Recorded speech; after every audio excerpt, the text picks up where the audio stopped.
Good morning student. आज हम chemical change के अंदर कुछ और एक्टिविटी परफॉर्म करेंगे। जैसे हमने पिछले लेक्चर में कुछ एक्टिविटी परफॉर्म की थी केमिकल चेंज के अंदर, आज भी ऐसे ही कोई अनदर एक्टिविटी परफॉर्म करेंगे। तो activity 6.8, take a full of vinegar in a test tube. एक टेस्ट ट्यूब के अंदर 1 टीस्पून फुल क्या लेंगे हम, विनेगर लेंगे। जैसे कि एसिड बेस साल्ट में हमने पढ़ा था, विनेगर क्या होता है, एक एसिड होता है। Add a pinch of baking soda to it. उसके अंदर एक चुटकी भर क्या डाल देंगे, बेकिंग सोडा। और बेकिंग सोडा क्या होता है, एक बेसिक सब्सटेंस होता है, बेस होता है। You would hear a hissing sound and see bubble of a gas coming out of it. उसके अंदर से एक हीजिंग साउंड आएगा। जिस तरह से हम कोई भी कोल्ड ड्रिंक की बोतल ओपन करते हैं ना, उस टाइम पे कोई साउंड आता है, हीजिंग साउंड, उसको हीजिंग साउंड बोलते हैं। और गैस के बबल्स वहाँ से आएंगे। Pass this gas through freshly prepared lime water. ठीक है, लाइम वाटर हमने प्रिपेयर किया है, उसके थ्रू हम इसको क्या करेंगे, पास करेंगे। What happen to the lime water, और चेक करेंगे लाइम वाटर के साथ क्या होगा। The change in the test tube is as follow. Vinegar, जिसको एसिटिक एसिड बोलते हैं, plus baking soda, sodium hydrogen carbonate, दोनों को ऐड करेंगे तो क्या प्रोड्यूस होगा, कार्बन डाइऑक्साइड, यानी कि वो जो गैस निकलेगी बबल्स, वो कार्बन डाइऑक्साइड होगी, प्लस अदर सब्सटेंसेस, और कुछ अदर सब्सटेंस वहाँ पे बनेंगे। यानी कि यहाँ पे क्या हो रहा है कि जो हमारे स्टार्टिंग में जो हमने सब्सटेंस लिए हैं, रिएक्शन के बाद कुछ नए सब्सटेंस बन रहे हैं। तो ये भी किस तरह की चेंज है, केमिकल चेंज है। और इसमें क्या प्रोड्यूस हो रही है, गैस भी प्रोड्यूस हो रही है, साउंड भी प्रोड्यूस हो रहा है। तो इस तरह की चेंजेस जिसमें गैसेज साउंड प्रोड्यूस हों, तो कैसी चेंज होंगी, वो chemical change. The reaction between carbon dioxide and lime water is as follow. अब उस कार्बन डाइऑक्साइड को लाइम वाटर के थ्रू हमने क्या करना है, पास करना है। तो सबसे पहले तो एक ये एपरेटस देखिए, इस तरह से हम करेंगे। पहली टेस्ट ट्यूब में हमने क्या किया, विनेगर और बेकिंग सोडा को ऐड किया। और फिर ये एक हमने एक ग्लास की ट्यूब लगाई हुई है। इस ग्लास ट्यूब के थ्रू क्या होगा, जो कार्बन डाइऑक्साइड है वो दूसरी टेस्ट ट्यूब के अंदर जाएगी। और दूसरी टेस्ट ट्यूब में हमने क्या प्रिपेयर कर रखा है, लाइम वाटर। ठीक है, लाइम वाटर के अंदर से जब ये पास होगी कार्बन डाइऑक्साइड, तो वहाँ पे क्या रिएक्शन होगी वो देखते हैं हम। Carbon dioxide CO2 plus lime water CaOH whole twice. और क्या प्रोड्यूस होगा वहाँ पे, calcium carbonate CaCO3, calcium carbonate बनेगा, प्लस वाटर H2O, और वाटर प्रोड्यूस होगा। तो ये दो चीज़ें वहाँ पे बनेंगी। यानी कि यहाँ पे भी नए सब्सटेंस बन रहे हैं, न्यू सब्सटेंस आर फॉर्म्ड। तो न्यू सब्सटेंस जब बनते हैं तो कौन सी चेंज होती है, केमिकल चेंज। तो ये भी एक तरह की केमिकल चेंज है हमारे पास।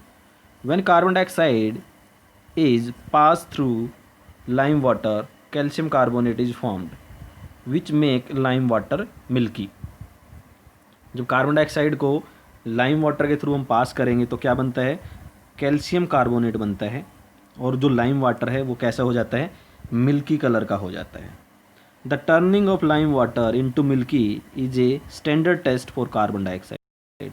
तो कार्बन डाइऑक्साइड का जो स्टैंडर्ड टेस्ट है वो यही है कि अगर जो लाइम वाटर है वो मिल्की कलर का हो गया, तो जो गैस हमने वहाँ से पास की है तो वो कौन सी होगी, कार्बन डाइऑक्साइड गैस। अगर एक ऐसी गैस हम वहाँ से पास करें लाइम वाटर के थ्रू और उसका कलर मिल्की ना हो, तो वो गैस जो है कार्बन डाइऑक्साइड नहीं होगी। अगर किसी गैस को हम लाइम वाटर के थ्रू पास करते हैं और वो मिल्की कलर का हो जाए, तो वो कैसी होगी, वो कार्बन डाइऑक्साइड होगी। तो ये स्टैंडर्ड टेस्ट है to check whether a given gas is a carbon dioxide और not. You will use it in chapter 10 to show that the air we breathe out is rich in carbon dioxide। जो chapter 10 हम पढ़ेंगे वहाँ पे भी हम यही test करेंगे, और वहाँ पे हम ये करके दिखाएंगे कि जो हम गैस जो छोड़ते हैं, ब्रीद आउट जो हम करते हैं, वो कार्बन डाइऑक्साइड होती है। In activity 6.6 6.8 you saw that in each change one or more new substances are formed। जो एक्टिविटी हमने की है वो हर एक एक्टिविटी में हमने ये देखा है एक या इससे ज़्यादा सब्सटेंस बन रहे हैं। In activity 6.6 the S was the new substance, जो मैग्नीशियम रिबन को हमने बर्न किया था। Formed when the magnesium was burned in air, जब मैग्नीशियम को बर्न किया तो एस वहाँ पे बनी थी। In activity 6.7, the reaction of copper sulfate with iron produce iron sulfate and copper. Copper sulphate solution के अंदर आयरन ने हमने डाली थी, तो वहाँ पे क्या प्रोड्यूस हुआ था, आयरन सल्फेट और कॉपर, ब्राउन कलर की जो लेयर आई थी. Both of these are new substances, नए सब्सटेंस थे वो दोनों के दोनों. Copper was deposited on the shaving blade of iron. In activity 6.8, vinegar and baking soda together produce carbon dioxide which turn lime water milky. अब जो activity हमने की है 6.8, उसमें क्या था, विनेगर और बेकिंग सोडा मिलके क्या प्रोड्यूस करते हैं, कार्बन डाइऑक्साइड गैस प्रोड्यूस करते हैं, और वो क्या कर देती है, लाइम वाटर को मिल्की कलर का. Can you name the new substance formed in this reaction. और क्या इसमें नया चीज़ बनती है, यस, इसमें कैल्शियम कार्बोनेट भी बनता है हमारे पास. Substances are formed is called a chemical change. A chemical change is also called a chemical reaction. Chemical change को केमिकल रिएक्शन भी कहते हैं. तो एक ऐसी चेंज जिसमें एक या एक से ज़्यादा नए सब्सटेंसेस बनते हैं उसको हम क्या कहते हैं, chemical change. Chemical changes are very important in our life. हमारी लाइफ में केमिकल चेंज काफ़ी इंपॉर्टेंट है. All new substances are formed as a result of a chemical change. जितने भी नए सब्सटेंस बनते हैं वो केमिकल चेंज से ही बनते हैं. For example, digestion of food in our body, ripening of fruit, fermentation of grapes etc. happen due to series of chemical changes. हमारी बॉडी के अंदर जो डाइजेशन जो होती है, फ्रूट जो पकते हैं, और ग्रेप्स की जो फर्मेंटेशन है, यानी ग्रेप्स से जो हम और प्रोडक्ट जो हम बनाते हैं, ये सारे के सारे बहुत सारी केमिकल चेंजेस की वजह से ही होते हैं. A medicine is the end product of a chain of a chemical reactions.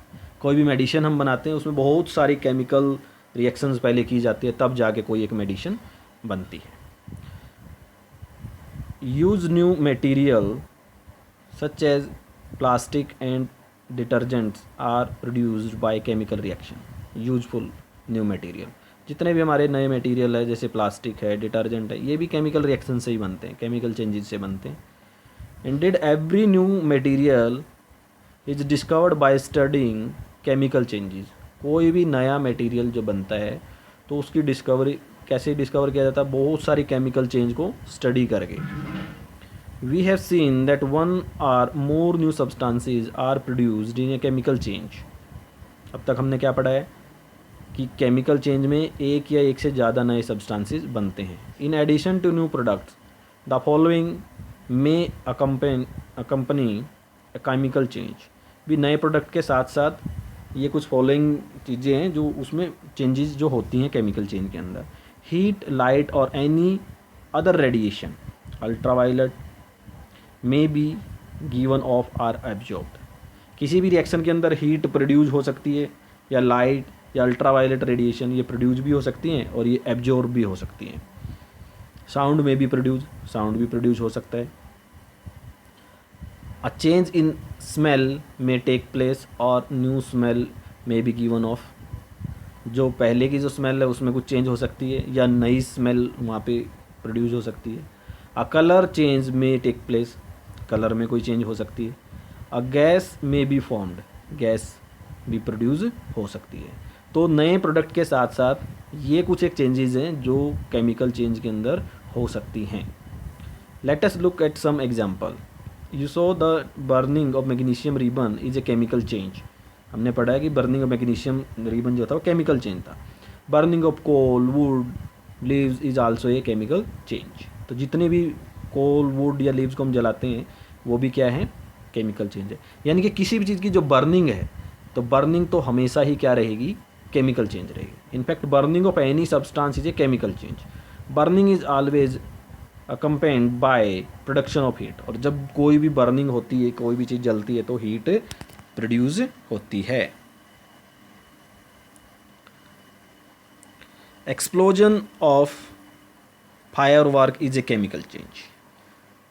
जो दिवाली वगैरह पे हम फायर वर्क करते हैं, एक्सप्लोजन जो होती है वो भी क्या है कि केमिकल चेंज है. क्यों? क्योंकि उसमें हीट भी प्रोड्यूस होती है, साउंड भी प्रोड्यूस होता है, गैस भी प्रोड्यूस होती हैं, तो नए सब्सटेंस बनते हैं. तो वो किस तरह की चेंज है, chemical change. You know that such an explosion produce heat, light, sound and unpleasant gas that pollute the atmosphere. तो उसमें क्या क्या एक्सप्लोजन में क्या क्या प्रोड्यूस होता है, heat, light, sound, unpleasant gases जो एटमॉस्फेयर को पोल्यूट करती हैं। That is why you are advised not to play with firework, इसीलिए बार बार एडवाइस किया जाता है कि फायरवर्क के साथ नहीं खेलना चाहिए क्योंकि वो एटमॉस्फेयर को भी पोल्यूट करता है। When food get spoiled, it produces a foul smell. जब फूड स्पॉइल्ड हो जाता है, ख़राब हो जाता है, तो उसके अंदर से वो गंदी स्मेल आनी स्टार्ट हो जाती है। Shall we call this change a chemical change? क्या हम इसको केमिकल चेंज कह सकते हैं? Yes, it is a chemical change. You must have noticed that a slice of an apple acquire a brown color if it is not consumed immediately. हम कई बार देखते हैं जब एप्पल को कट कर दिया जाता है, उसकी स्लाइस कर दी जाती है, तो उस पर कुछ टाइम के बाद एक ब्राउन सा कलर आ जाता है अगर उसको इमीडिएटली हम नहीं खाते हैं तो। वो क्यों होता है? वो भी एक तरह की केमिकल चेंज ही है। तो if you have not seen this change in colour, cut a fresh slice of apple and keep it away for some time. अगर आप लोगों ने ऐसा नहीं देखा तो क्या करें, एक एप्पल को कट कीजिए और कुछ टाइम के लिए उसको रख दीजिए, तो आप देखेंगे कि उसका जो कलर है वो चेंज हो जाएगा। Repeat the same activity with a slice of potato और ब्रिंजल। पोटैटो और ब्रिंजल के साथ भी ऐसे ही कीजिए। The change of colour in these cases is due to the formation of new substances. तो इन सभी केस में जो चेंज आएगी कलर के अंदर वो किसकी वजह से होगी? नए सब्सटेंसेस की वजह से होगी। यानी कि ये सारी की सारी कैसी चेंजेस हुई? Chemical changes. Are not these changes chemical change? क्या ये सारी केमिकल चेंज नहीं है? Yes, these all are chemical changes. In chapter 5 you neutralized an acid with base. Is neutralization a chemical change? Chapter 5 में भी हमने पढ़ा था न्यूट्रलाइजेशन। एसिड और बेस को हम ऐड करके क्या बनता था? Salt plus water.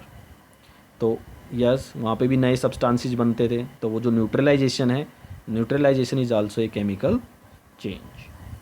तो ये जितनी भी हमने अब तक पढ़ी है बेटा, सारी की सारी क्या थी? Chemical changes. तो ये ब्लू बॉक्स में आपने पढ़ना है। A protective shield. You must have heard of ozone layer in our atmosphere. हमारे एटमॉस्फेयर में बाहर की तरफ एक लेयर है गैस की, उसको हम कहते हैं ozone layer. It protect us from harmful ultraviolet radiation which comes from sun. Sun से जो हार्मफुल अल्ट्रावायलेट रेडिएशन आती है ये हमें उससे बचाती है। Ozone absorb this radiation and breaks down to oxygen. Ozone इसको एब्जॉर्ब कर लेती है और ऑक्सीजन में खुद ब्रेक डाउन हो जाती है। Oxygen is different from ozone. Ozone और ऑक्सीजन अलग अलग होते हैं। Can we call breaking down of ozone a chemical change? Yes, क्योंकि ओजोन जब ब्रेक डाउन होती है तो नया सब्सटेंस बन रहा है, तो इसीलिए कैसे केमिकल चेंज है। If ultraviolet radiation were not absorbed bye ozone, it would reach the Earth's surface and cause harm to us and other life forms. अगर अल्ट्रावायलेट रेडिएशन ओजोन क्या है एब्जॉर्ब नहीं करेगी तो अर्थ के सरफेस पे आएगी और जितने भी यहाँ पे लाइफ है वो सभी के लिए हार्मफुल होंगी। Ozone act as a natural shield against this radiation. Ozone एक शील्ड का काम करती है, यानी कि प्रोटेक्टिव लेयर का काम करती है इस रेडिएशन के अगेंस्ट। तो वो वहाँ पे भी कैसी चेंज हो रही थी? Chemical change. तो बेटा आज के लेक्चर में हमने जितनी भी ये एक्टिविटी की है ये सभी किसके एग्जाम्पल थे? केमिकल चेंज के। तो आपने अच्छे से इस वीडियो की हेल्प से टॉपिक को लर्न करना है और पेज नंबर जो आपके हैं ये 60, 61, 62 इन सभी को रीड करना है अच्छे से। Have a nice day.